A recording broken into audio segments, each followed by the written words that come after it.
Welcome back to Unedited Edits, where my setup progressively gets worse and my skin tone gets a little bit paler. My name is Brandon, and if you're new to this series, what we try to do is take a closer look at something that I have edited recently. And today's video is going to be a short form video for a creator who goes by the name T to the Dog Smitty, Mr. T Dog. T is a Call of Duty creator who tends to focus more on the lore and the story behind Call of Duty and is less focused on gameplays and clips. And his short form videos tend to do very well, and it's helped him build a name within the Call of Duty scene. Now, a lot of times when I do these short form videos for him, the only thing that I'm provided is the talking head portion. So it's up to me as the editor to find gameplay and provide visuals for the things that he is saying. And real quick, before we hop into DaVinci and talk way too much about video editing, I just want to say that our channel got partnered, which is awesome. It's really exciting. It means I can finally monetize the videos and we can do members on this YouTube channel. So like I mentioned before, what I'm probably gonna do is I'm gonna make some of these videos member exclusive. I enjoy doing these unedited edits videos, and it seems like a lot of you guys out there get some value out of this as well. So I don't wanna remove them completely from the channel, but I don't want it to oversaturate some of the other content that I like to put out there. So if you would like to support me and maybe want access to more of these breakdowns, consider becoming a member. If not, no worries at all. I still plan on putting out more tutorials, breakdowns, that sort of thing. So yeah, let's go ahead and hop into the video. Alrighty, we are in good old DaVinci Resolve. And the only thing I think that you guys might have missed at the beginning of this project is when I bring in talking head sections like this, what I'll do is I will remove all the silences ahead of time. So there's a feature in DaVinci Resolve in the studio version.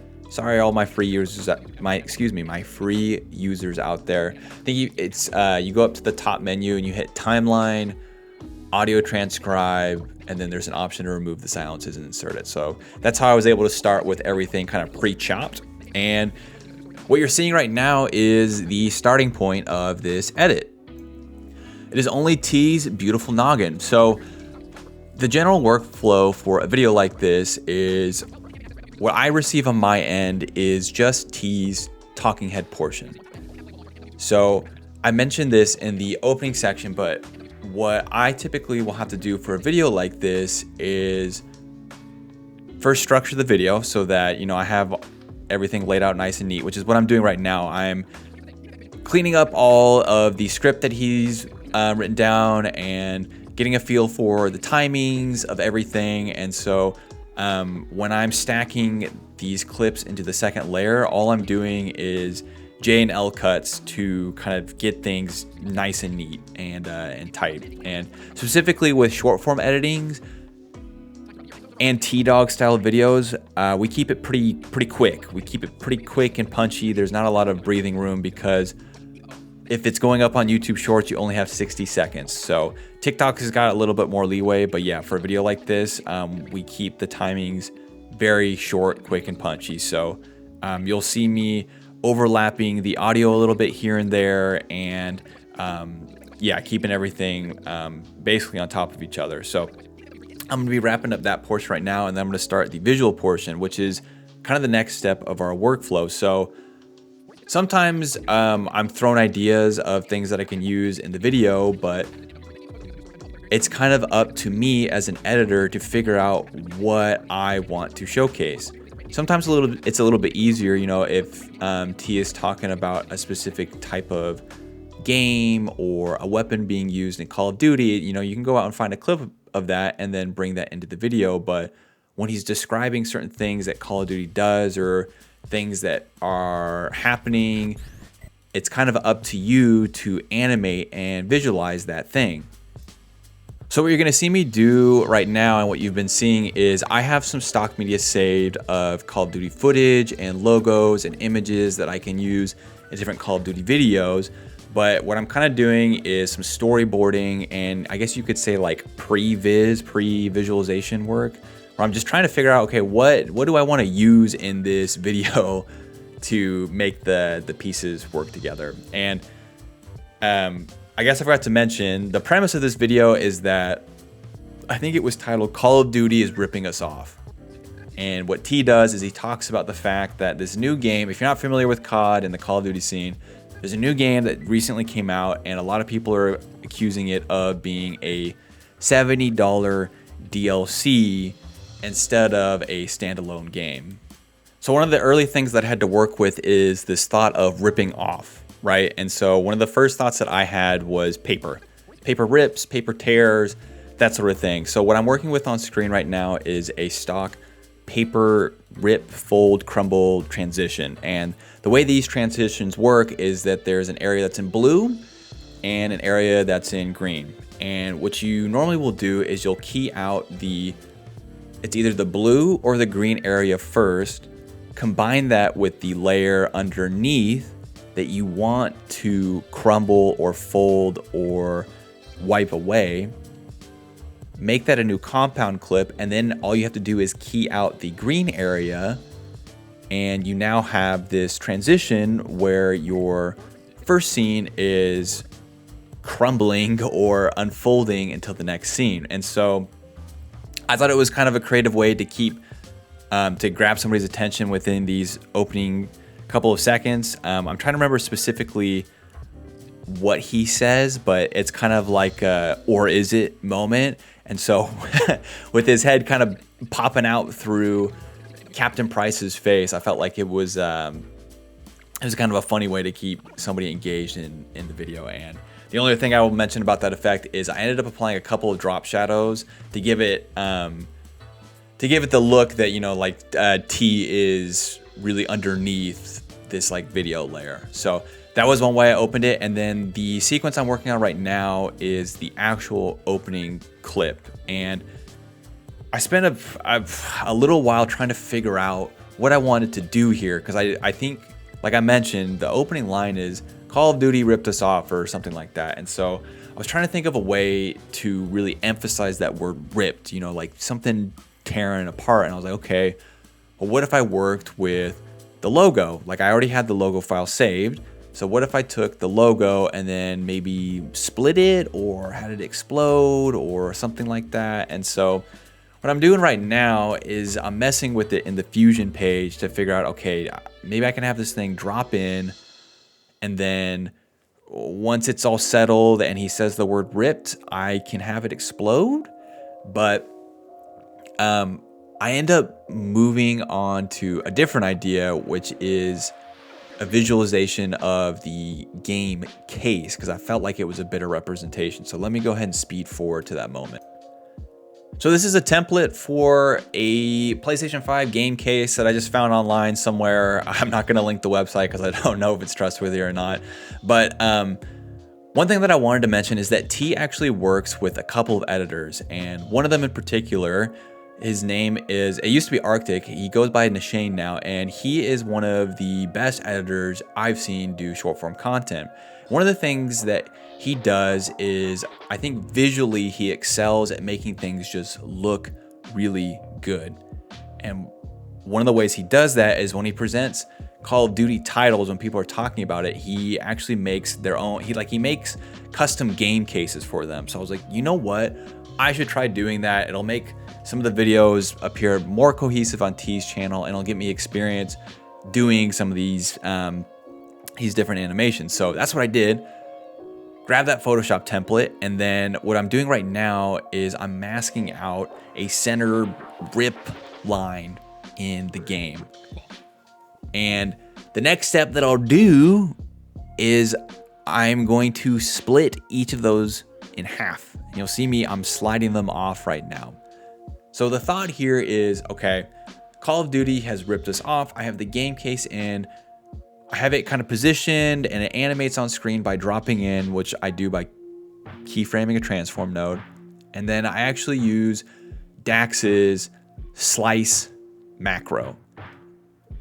I'll leave a link to that video right here.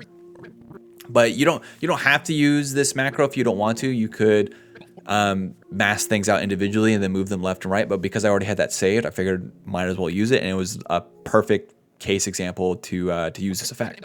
One of the things that becomes really daunting with these short form videos is because there's so much information being thrown out, and because we're aiming for really high watch time through these videos, It's a little obnoxious to do, but what I will try to do is provide something new for somebody to look at basically every couple of seconds. And I think what I'm doing right now is I'm trying to figure out the next section to use, and I'm going to good old trusty Envato, and I'm gonna start working on this post-it note scene. I think, is that what I do?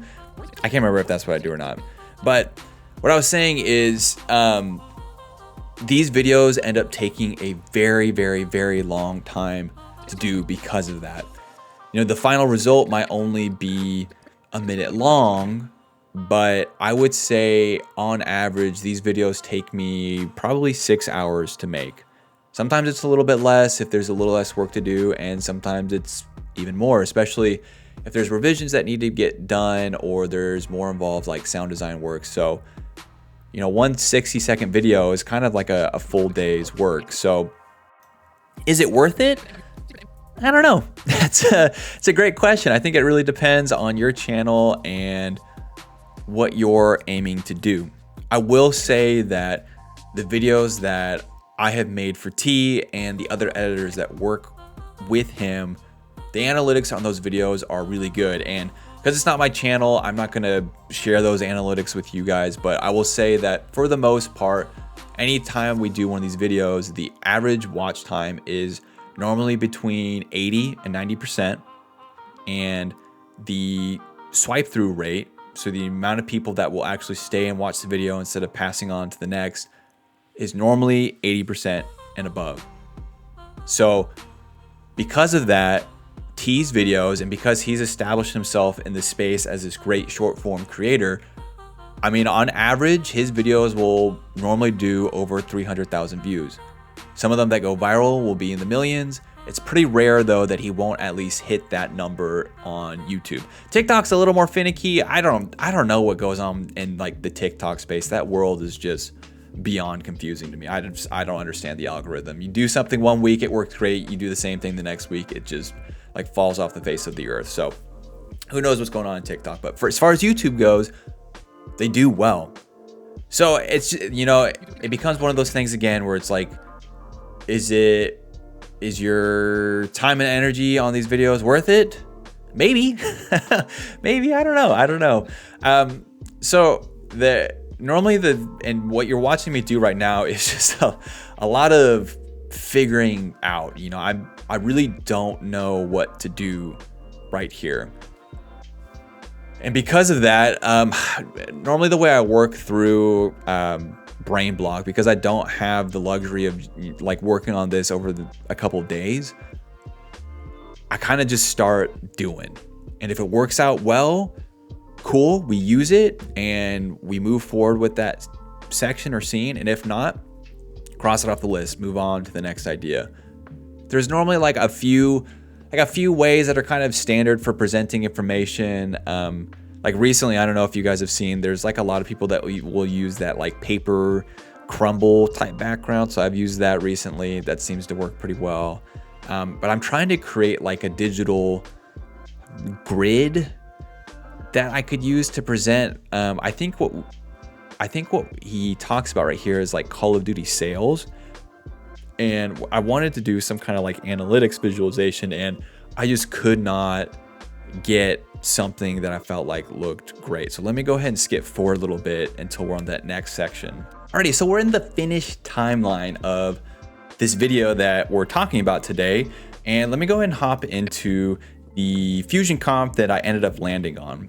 But what I wanted to do is showcase that the sale of this game, Modern Warfare 2, was on the decline. And so what we ended up with is, it's going to be a little bit laggy because I'm recording and doing this at the same time, but we create this red line graph that follows the downward spiral, the sales of that game. And it's a pretty straightforward animation to do.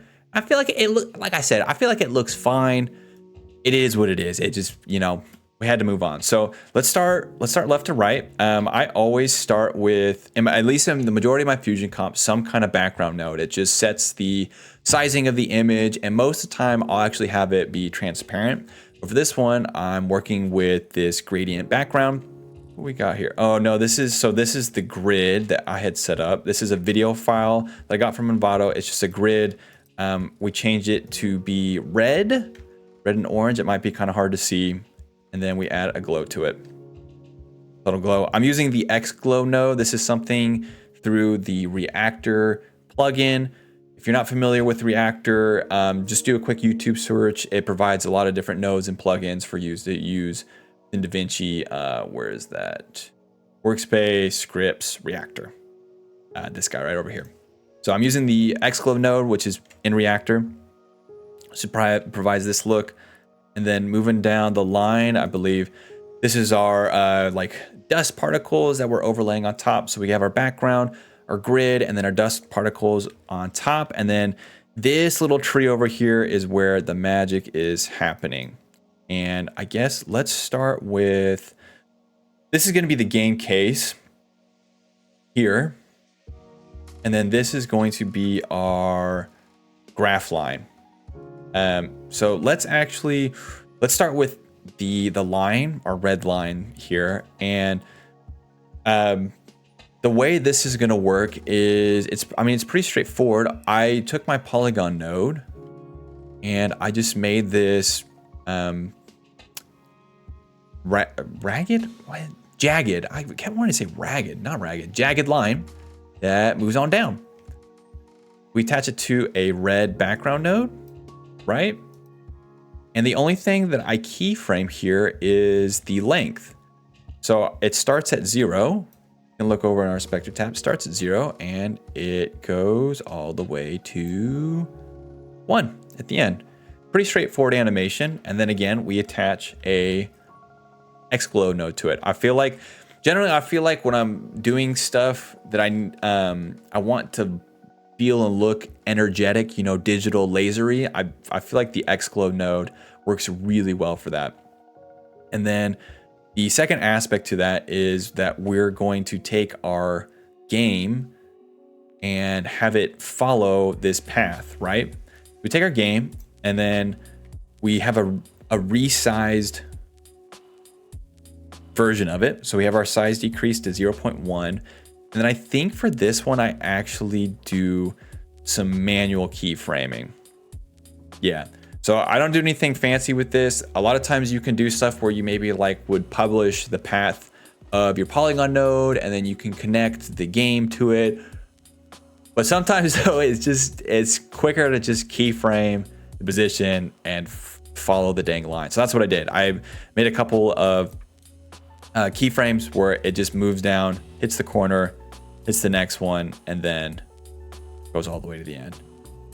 Pretty straightforward. Sometimes you don't need to get fancy with it, you know? It's doing the manual way can be a little bit fast. Not always, but sometimes. And then the only other subtle touch that I have to this is if you notice in our final composition, there's like a red glow behind our game. And so that's this little section right in here. I have our transform node sprout out to another background node. We attach this to just a normal glow, not the X glow, just a normal glow node. And then we merge that underneath our game. So that gives it this like red glowing background under here. And what you end up getting is, it's a pretty straightforward animation, but I feel like it ends up looking digital and flashy enough to kind of keep your attention through these couple seconds. All right, jumping forward just a little bit. What you're looking at right here is good old After Effects. Yes, sir. It is not DaVinci Resolve. And that is because I cannot do everything myself in DaVinci if we want some really high production stuff. I could, it would just take forever and I don't have time to learn custom transitions, animations for everything. So I was able to actually find a cool paper crumble transition off of Envato. And I was like, you know what? Let's use it. It's just continuing along that theme of being ripped off in paper and all that good stuff. We're just kind of keeping that same imagery. And I've said this, I feel like a million times, if you have the opportunity to use some stock media to speed up your editing workflow, just use it. Don't be ashamed. It's pretty rare that somebody's gonna pick on you for using stock media. If you're working on a feature film, maybe take the time to do something yourself so that it doesn't look cheap or whatever. But when I'm doing short form videos, the life cycle of these types of videos is maybe a week at tops. More than likely, it's going to be 24 hours. So you kind of just want to figure out what's going to look good, what's going to get the job done, and what's going to save me the most amount of time. And so, like I said, I'm going to use stock media when I can. And I felt like it ended up looking pretty good. Whew, and jumping even further ahead, we've made progress. We've made some progress. So, through those, it looks like on the timestamp we're about 34. If you look to the left on the timeline, it looks like we're about 34 seconds into the short form edit. So about halfway there, which means still got a little ways to go. But let me just take a quick little water break for a sec. And if you guys have made it to this point and you still find these useful, please let me know. I know I say that every time, but it really does mean a lot if I can get somebody's feedback that, hey, I really like this, you know, can you do another one like this? Or, hey, can you do one for like this style of video? I would really appreciate that. Or if you had a specific effect that I'd used recently, whatever it may be, really helps me out. So yeah, I think what we're doing right now is I'm transitioning into the final bigger animation that I do for this video. And this one ended up taking a good amount of time to figure out and to do, just because it's kind of a longer sequence and there's a lot of moving pieces to it. So let me go ahead and actually hop into DaVinci in real time real quick and walk over it. All right, we're back in DaVinci in real time, and this section that we're going to talk about is towards the tail end of the short form video. So you can see we're at the 45-second mark. The total length of this TikTok was actually 1 minute and 7 seconds. So this section in here ends up taking a good amount of time. And at this point, we've spent a good chunk of time. I feel like I've said the word time like 600 times. All right, working on my vocabulary still. But we've done our opening section. We've done the rip-off scene, which is this. Modern Warfare 3 is a rip-off. Right. The goal was to make MW2 a 2-year game. In that second year, it was supposed to be OG. 2-year game that transitions. And so we're talking about the game, 2 years, Call of Duty's a rip-off, blah, blah, blah, blah, blah. And so what we end up leading to is T's final talking point, which is that, you know, people are complaining that this game is a ripoff because it's a $70 DLC. But he's like, well, in the past, we've been charged more for less. And he describes specific examples for each of those things. So my two options were to either just find B-roll for each of those things and then have text over it, or I could do my best to illustrate what he's talking about. And so, being the masochist that I am, I went for option 2, which is more time consuming part, but I think it ends up illustrating his points a lot better.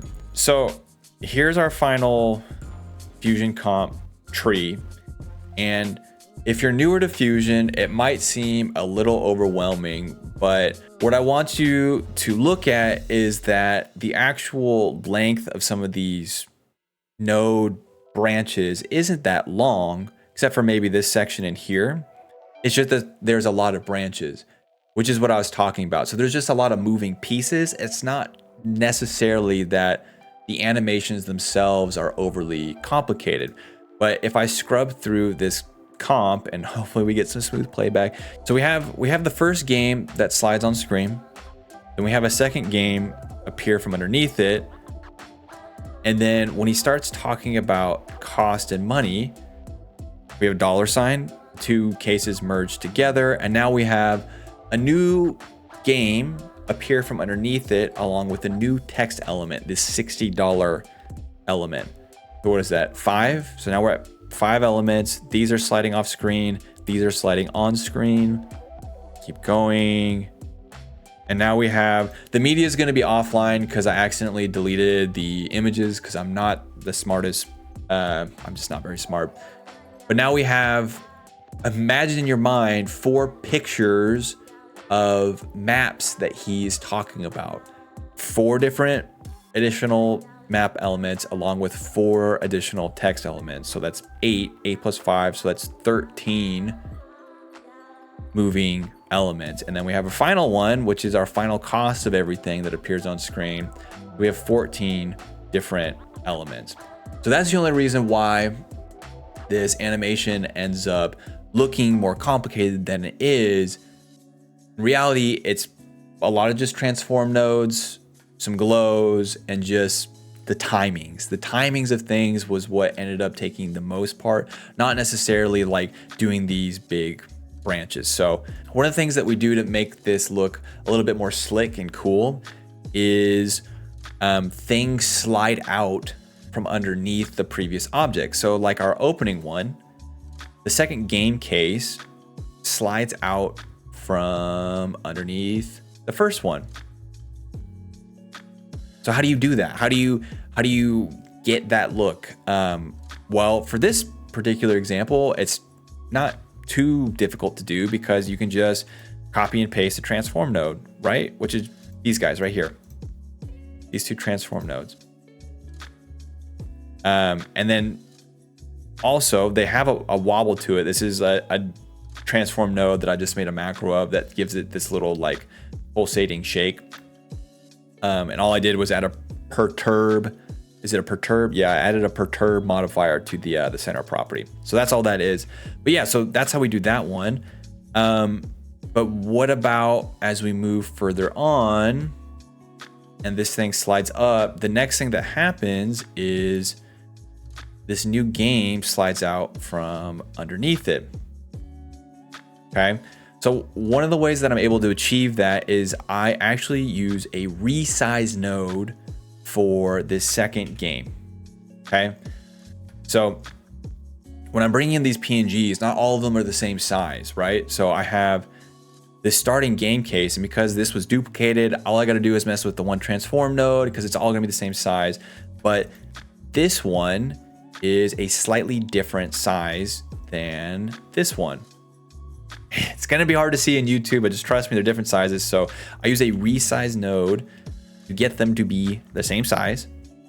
And then what I end up doing is copying that transform node from here, and then I just keep this thing hidden underneath these two game cases until it's time for it to the transform nodes from here, and then modify them when it's time for you to make this its own separate animation, or you can make an instance of it and then de-instance again when it's time.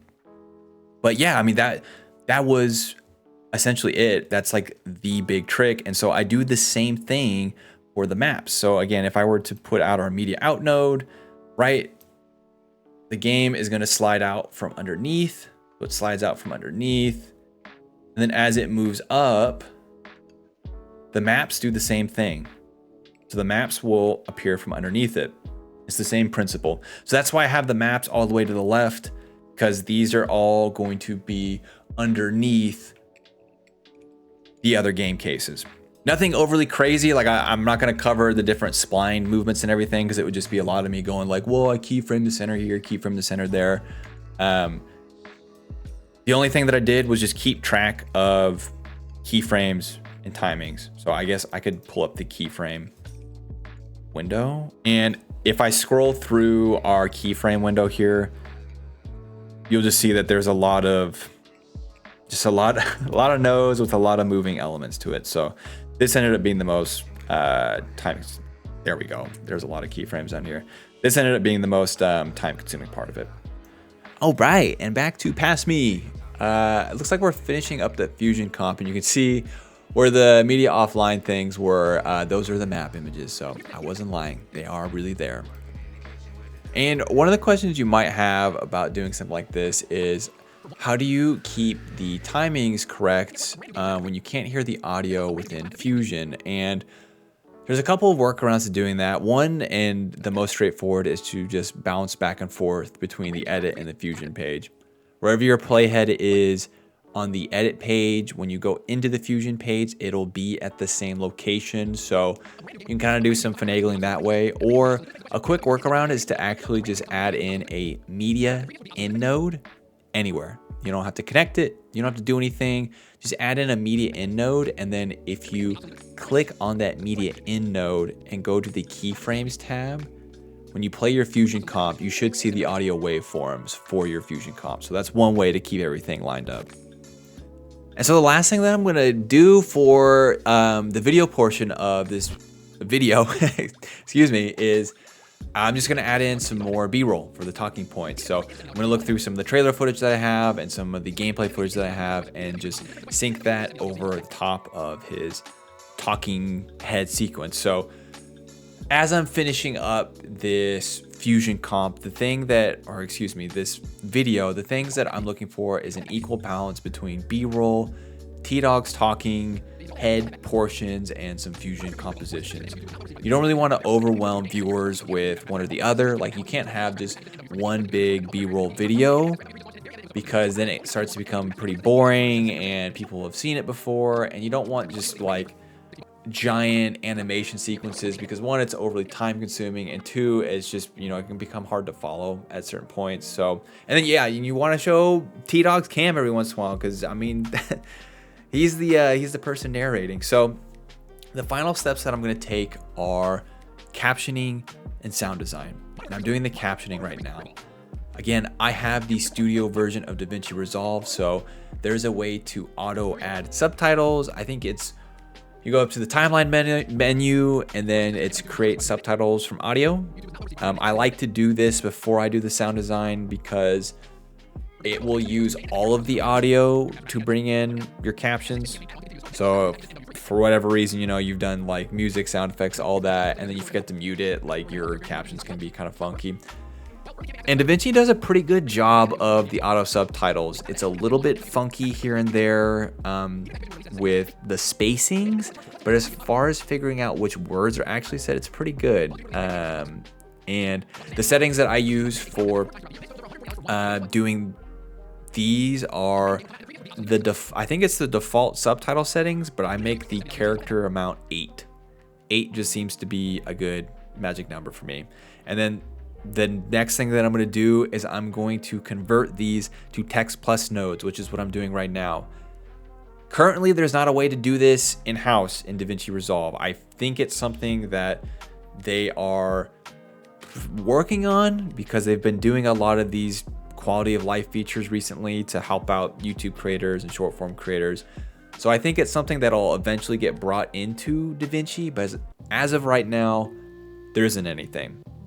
So there's a couple ways to do it that involve downloading some stuff and installing some stuff. I use Taquito's launcher. I followed a tutorial by good old Peej /ENT, the freaking goat. He's got a tutorial showing you how to use it and how to convert text plus nodes, or convert the subtitle blocks into text plus titles. So that's what I did. I'm not going to cover it now. Obviously, if you want to learn how to do that, go watch this video. And then there's another creator out there, and I'll probably link it in the description, but he's got his own launcher as well, his own plugin script as well that'll do it. But besides that, you're kind of out of luck. If you don't have the studio version and you don't have these auto subtitle caption features, what I would recommend doing is looking into, well, I don't know, it's kind of tricky. So there's like a bunch of other platforms out there that'll do it for you. For some reason you have Adobe, you could always do your captioning in Adobe, you know, export the video in DaVinci, do your captioning in Adobe, and then, you know, call it good there. There's ways to like export subtitles and audio and then bring it back in. Captioning in general is just kind of a pain in the ass, no matter how you go about doing it. So I'm not going to recommend one way or the other, but this is the way I do it. It's the way I've been doing it for all my short form videos. It works. Once I've got something that works and it works well, I keep it. There's no need for me to invest into any alternative options. So after I've converted all the subtitles to text plus titles, I will go through and do some color coding for words, just because, you know, attention spans are all of 5 seconds long. So I'll go ahead and do that. And that's another reason why I'll keep the character spacing to 8, because Otherwise, if you don't do that, you gotta like go in and do character level styling for text plus titles, and I don't like doing that. So yeah, this is a kind of an obnoxious part, but it does help the video stand out and make things a little more poppy and easier to read. And then the final thing that we'll do for the short form video is a little sound design. And as far as the sound design goes, I'm not going to cover all the individual things I put in there. I'll just talk about generally what my workflow is for that. I will start with the music track. Sometimes there's more than one, but for most of these 1 minute videos, it's just one music track. And then depending on how I'm feeling, I will go through and do some volume balancing for the music track. So, you know, I'll have it louder when it's supposed to be more epic and softer when you're supposed to focus on the things that he is talking about. And then the big elements that I'll use for a video like this are your whooshes and swooshes. So anytime something whips on screen, falls on screen, slides off screen, etc., I'll add some kind of whoosh sound effect. And I have a folder full of them. If you don't already have one, you should make a folder just full of sound effects, get them nice and organized, because you will use them over and over and over and over and over again. So I have a giant folder of whooshes that I'll use. And then I'll do some risers, which are the things that kind of build in volume until a certain moment happens. I'll use those for something that needs to be climactic. And I'll have some impacts for things that need some thuds and some booms and that kind of stuff. And then the rest is very specific to whatever's happening. So for this particular video, I got some paper rips and folds and that sort of thing. So that's what you're seeing me do on screen right now, as I'm doing some paper folding and rips and that sort of thing. And then, you know, for I think when the graph comes on screen, which is what I'm doing right now, I will do some, like, I think this is like a digital typing readout kind of sound effect. And normally for things that are kind of a little more ambient, I'll have it pretty quiet. So I think for that one it was at like minus 24 or something dB. But that's what I'm gonna do throughout the rest of this video. And I would say the sound design process will normally take me either 30 minutes to another hour to do. So the bulk, if I were to do like a final breakdown of the entire process of doing the short form video, normally it's like 15 minutes to import the video itself and then just chop up the different talking points and get everything lined up. That part's pretty quick. And then it might take me another 15 minutes to an hour to just figure out what I want to use. So that's just planning. So it might be me searching through the internet, finding trailers, downloading them, and going on Envato and looking for images that I can use or templates that I can use, just doing some snooping around and trying to get some ideas for things that I can put in the video so I can, you know, have an idea of what I'm doing. And then after that point comes the edit, and the edit can range anywhere from like 3 hours to maybe 6 hours or more. Just really depends on what's going on, depends on the type of footage that I'm using. If it's mostly B-roll, it's pretty quick, because, you know, I just gotta find the right video, drop it in. But, you know, with something like this where I've got to do some animations, I'm looking at, for like the bulk of the edit, it's probably 4 to 5 hours. And then after that, it's like another hour to do the captioning and the sound design. So yeah, it's quite the process to do these short form videos. It's not, I feel like the short form video has evolved a lot since its inception from like the early days of TikTok. Because I mean, you can still post clips and stuff like that, but I feel like most of the people I work with now, it's something like this where it's just like crazy production for a 60-second video. But yeah, if you guys enjoy these type of videos, again, please let me know. And if you stuck around to the end, you are a true superhero. And until next time, I will talk to y'all soon. Peace.